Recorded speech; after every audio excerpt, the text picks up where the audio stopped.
Since the iPhone 11 Pro Max, I've been a huge Apple fan. The ecosystem, the cameras, and the overall software has kept me tied down. It's kinda crazy how far I've fallen.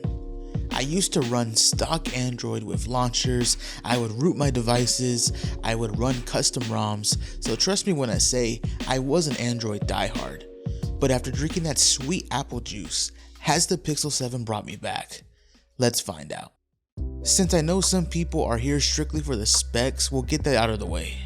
The Pixel 7 specs include a 6.3-inch AMOLED display, 128GB of storage, at least on my model, 8GB of RAM, 50MP main camera, and a 4355 battery. What caught my attention initially was the design. Even the Pixel 6 caught that, but after reading a lot of negative reports, I decided against picking one up for myself. The Pixel 7 carries over that same design language, but I think it perfects it honestly. I feel like the visor style, camera placement really brings a retro but advanced look that no other phone really has, besides maybe the Vivio X90 that kind of caught my attention, right? Holding this phone is almost surreal because it's not your typical iPhone design, the design that I'm very much used to. It reminds me of the Nexus 6P days or even the LG G5 when that first launched. A phone that does not look like your typical smartphone, but man, you do feel powerful holding one. It's a very unique feeling that I think sums up the beauty of Android devices. I did want to make a quick disclaimer before I finish off this video in a few minutes. This is not a in-depth review, that'll probably be coming a little later down the line. This is just my first impressions and how it honestly feels to have an Android phone in my hands once again.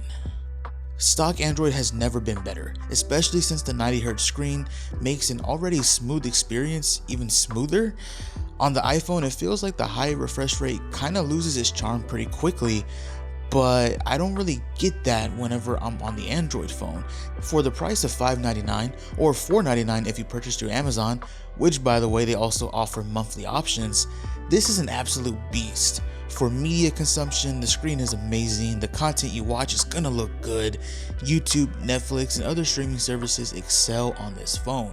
The audio on this device is probably not the best, but it still sounds better than my iPhone. And I want to kind of explain that. Even though the iPhone probably does have better audio overall, I have seen videos discussing this and going in depth with calibrations and sound, etc. The Pixel 7 feels like it's knocking. I know that doesn't mean or equate to strong bass, but you can definitely feel the kick drums from the song when you're listening to music on this phone.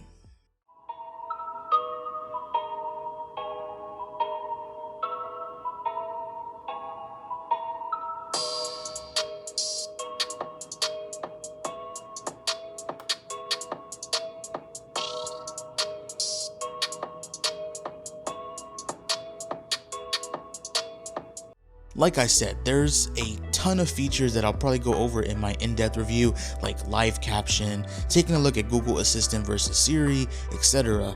But I guess the last thing that kind of blew my mind with this phone, which I kind of wasn't surprised by either, was the camera. And if there's anything that should make you buy this phone, it is the camera. And instead of me breaking down all the specs and telling you the stuff that I personally don't have too much experience with, let me just show you these real quick point and shoot pictures, man.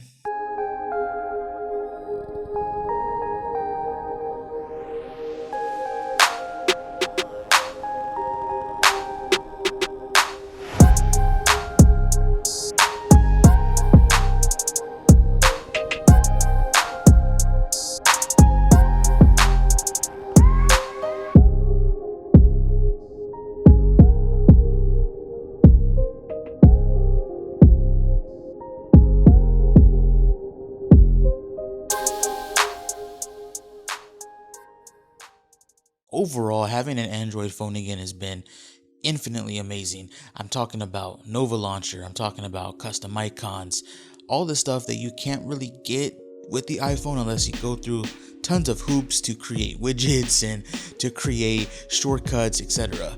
So this has been a very fun time, and hopefully if I keep using it, I can maybe go into a more in-depth review and I can bring that onto the channel. But let me know if you guys want me to check out any other phones, first impressions of any other devices that you guys want me to possibly purchase. Anyways, let me know what you guys think. Talk to y'all next time.